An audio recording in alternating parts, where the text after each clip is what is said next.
Hey everybody, PhoenixTalon back with part 3 of the Hardcore No Mining Underground Challenge. I know, right? This is great. I'm having a great time.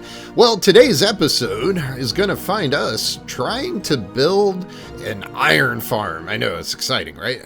But let's see if I can do it. And this is going to have some twists and turns and play with your emotions. Yes, okay. Stay tuned. Enjoy.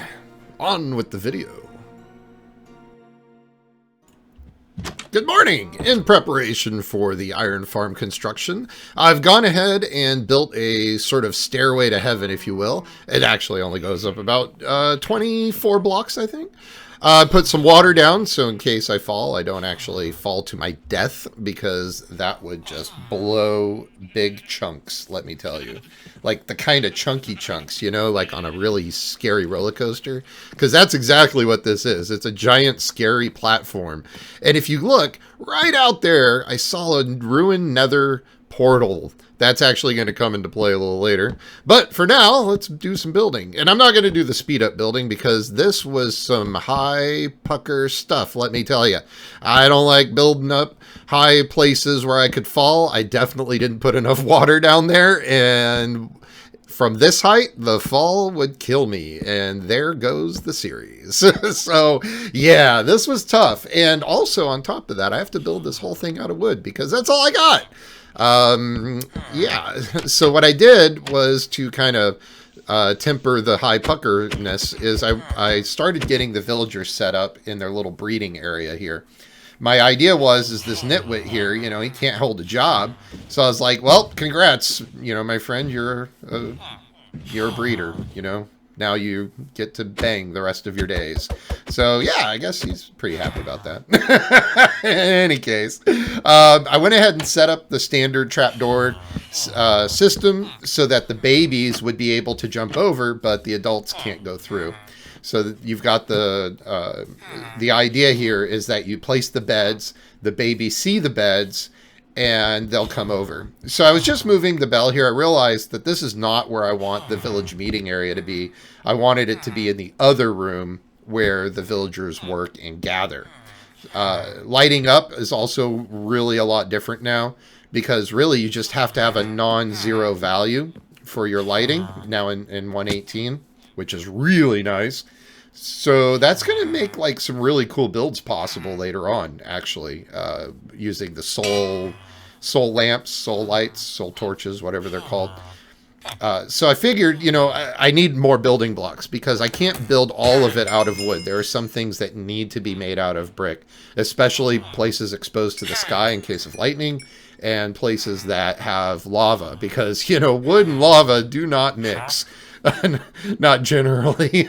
I got lucky with this guy, though. He has some really nice trades. He got the dripstone block, which, as I understand it, at that level is a 1 in 7 chance to get that block. Now, if this was just a standard playthrough, I could get dripstone blocks, you know, for just mining. But I can't do that in this. I can't go mining underground. That's literally the name of the challenge. So I place all the beds. I give the villagers the food. If you'll remember from the last episode, I talked about the fact that villagers only need 6 bread each to get put in the mood, as it were, for breeding. So you feed them, and then now they want to make babies. And then they look over at the beds, and they see that there are enough beds to have babies, and then that's what they do. So I decided that with the stone cutter, I would use the brick instead of the cobble that I had saved, because I know you guys saw that I had the cobble from previous episodes. I tore down the cathedral that's, you know, was directly under this build. So I said, well, let me hang on to the cobble for as long as possible in case I need it, because that's the only way I can really get cobble. But if the bricks are a renewable resource, then I think it's a perfect material to use. And plus, the stone cutter workstation allows me to build walls very easily. I don't have to waste a lot of material. I can just build the exact number that I need. And that's what I did here. So I got that, and then fill all that in. And I just wanted to show you guys how I was getting up and down here. So just like, that's too slow to go down the stairs. I'll just take the water. Just to show you, look at how high this is. Like, there it goes. Not getting that back. So this was a little difficult for me, knowing that I'd come so far, and that if I were to die here, this would be terrible. So the logistics of building a thing like this, it's not hard. You just got to know sort of your water flow limits. I think this build is actually, it's on the YouTube somewhere. I don't know who came up with it. I've seen it. Then this dude, suddenly Iron Golem just spawned right there, bang, right in the wall. So we had an Iron Golem get caught in a tree. We had an Iron Golem spawn in the wall. I was like, what is this? Is this place cursed? I don't understand. I was like, what is going on here? But yeah, this design, I've seen it before. Well, something similar. I've put my own tweaks on it and kind of made it my own. It's not exactly what's out there on the interwebs, but I don't know. It's similar enough, and I think there's enough of these designs that they've become pretty universal. So really, it's a good trusted method, and I've built several of these, so I can build them from memory now. I don't need to follow a tutorial or anything. And I'm not going to make a tutorial again, because there's all kinds of iron farms out there, and I think it's just a question of finding the one that you like the best. But the short of it is, you got your spawning platform up here.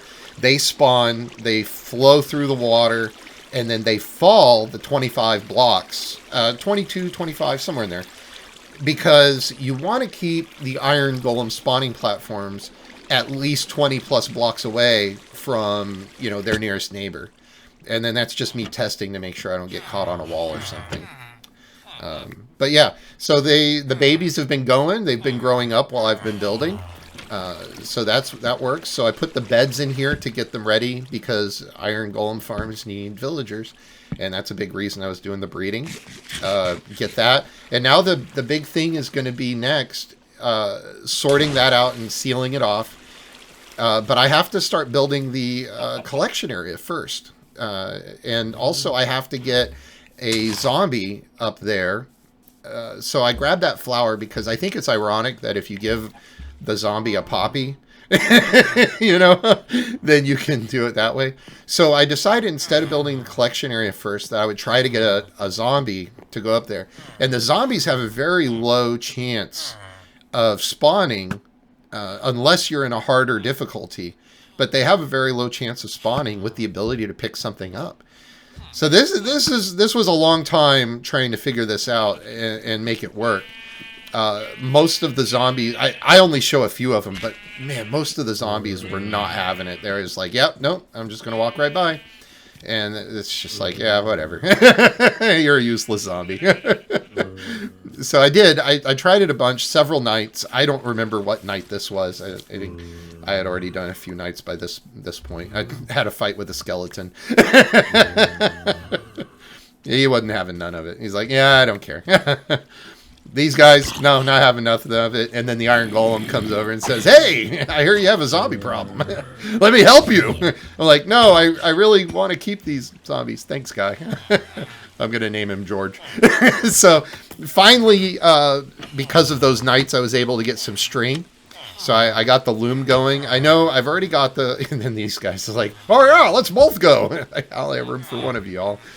But I was looking for a very specific trade. I wanted the white wool with the shears, because, you know, iron and wool and whatever.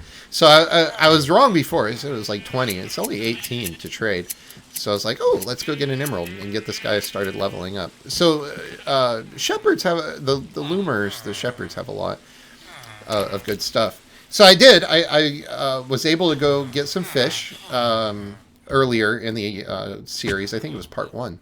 And cats will spawn 1 for every 4 beds, I think. So I technically have 9 beds in the village, right? The problem is you want to keep your beds close together so that the cats all spawn in one place. But for some reason, I had an overabundance of cats. So what you do is you breed them, because there's a maximum number of cats you can have. And that's what I was trying to get done. So this is a little speed up, because remember earlier I said there was that ruined nether portal over here. And I wanted to go see, because ruined nether portal chests have flint or flint and steel in them usually, and obsidian. Well, I just had this really awesome luck of having a nether portal right here. And I was like, great, this is fantastic. What's in the chest? Yeah, nothing good. I was like, man. So I think this is where my luck started changing.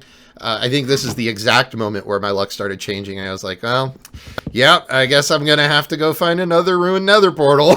So, and the hard part is these things, they're easy to find. And they are everywhere, it seems. But, man, it just means more traveling if I want to go to the nether. I was really hoping that was my answer right there. So I was like, yeah, I went out there and did the exploration. Guess what? Didn't take the map with me. Or I took it with me, but I didn't use it. So that sent me back out again to go ahead and unlock the entire map. Because the obsessive compulsive side of me said, hey, we need to complete this map, guy. While I was doing that, it became night. And I saw the zombies. I was like, oh, hi, zombie. And I went ahead and thought, well, let's try again while it's nighttime. And yeah, so there we go. Got the zombie coming up. And yeah, nothing. Nothing doing. You don't want a piece of that. So like I said, that took several nights. I think this might be the next night here. And this guy picked it up. I was like, yep, all right, here we go. It's game time. Got him to come up, and I had it all set up with the trapdoor system. I was like, oh, yeah, this is great. He's just going to walk right in. I'm going to lock him in, and we're going to be good to go, right? And then I was like, where'd he go? It's like he's just kind of hanging out. And I'm like, oh, you coming, dude? I'm right here. It's like he's not even interested. I'm like, what are you even looking at, man? So I thought maybe it was the trapdoor, so I removed that. And it looked like it was, but then he just kind of turned. Then when he finally saw me, I think what it was is he lost interest in me. So I got him where he needed to be, and we'll go ahead and lock him in. So there we go. Zombie acquired. And then, of course, you got to remove the trapdoor and smack him, let him know who's boss.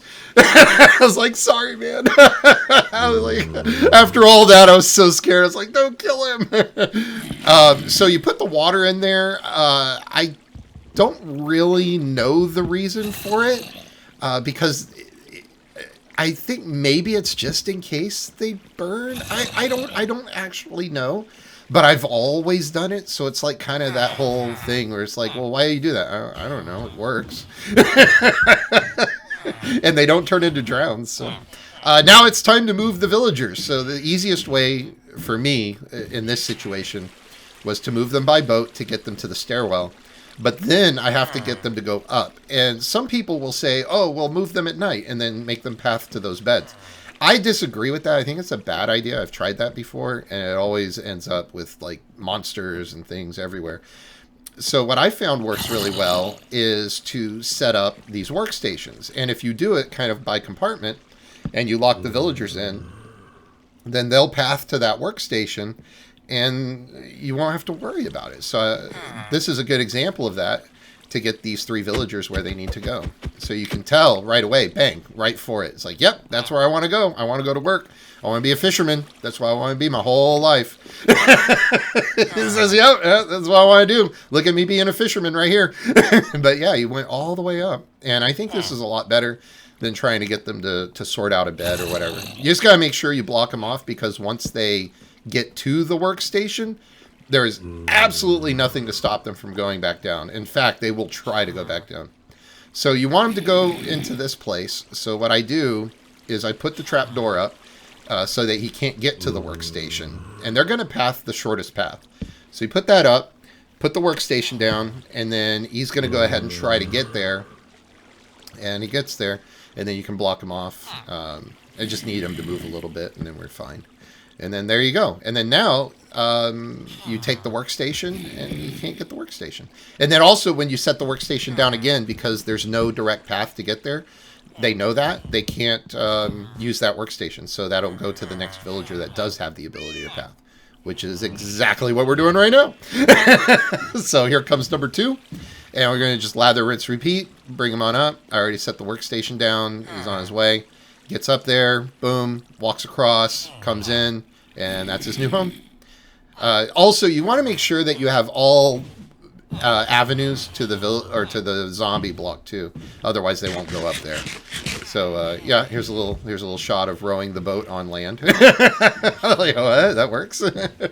But yeah, if you don't block off the zombie to where they can see him, then they will get scared and they will not go up there. They'll actually freak out, and some of them I've even seen them jump off the platform. It was really funny. I mean, it was sad. It was very sad, very depressing. So here I am building my actual ladder access. I always build at least an access to it. I don't leave the stairway there because then that means other mobs can get up there, other enemies, things like that. And I don't want to leave that open. So I put the ladder and I make it to where I can get up there whenever I want. So that's what we're doing here. So yeah, that's it. And then you just got to make sure that you don't open those windows to where the zombie can see the villagers yet until you're ready to receive iron golems. Otherwise, you will start getting iron golems and they will not stop. But the other big reason for that is you want the villagers to go at least until night so that they've had the ability to try to sleep, because they need to have that ability to sleep or the farm won't work properly. And sometimes if your farm stops working, that could be the answer.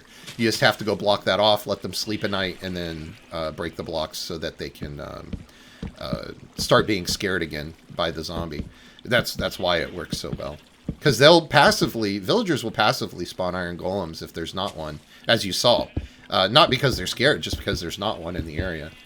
But they'll spawn them because they're scared, and they have a refresh time on that too. But they also need to be able to sleep in order for that refresh timer to work. So you're probably wondering why I only use 3 hoppers here. And the answer is because I don't have enough iron to do all 5.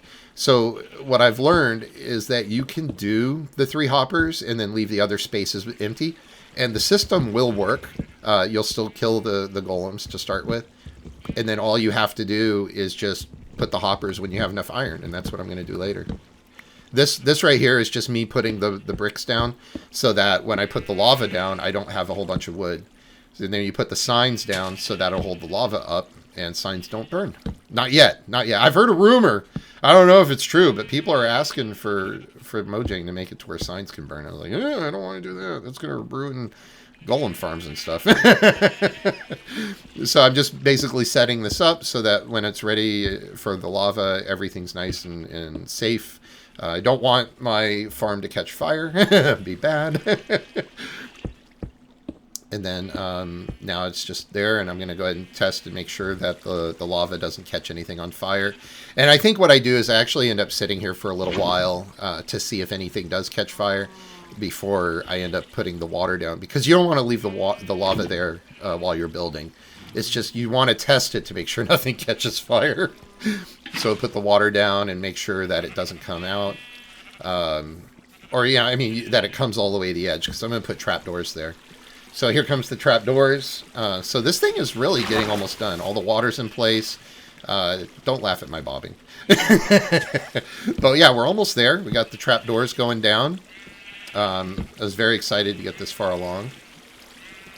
And there you go. So that's how that works. That's going to stop the water from coming down, and the items will go in the chest, hopefully. And then all I got to do now is go put some buttons up there and finish the rest of it.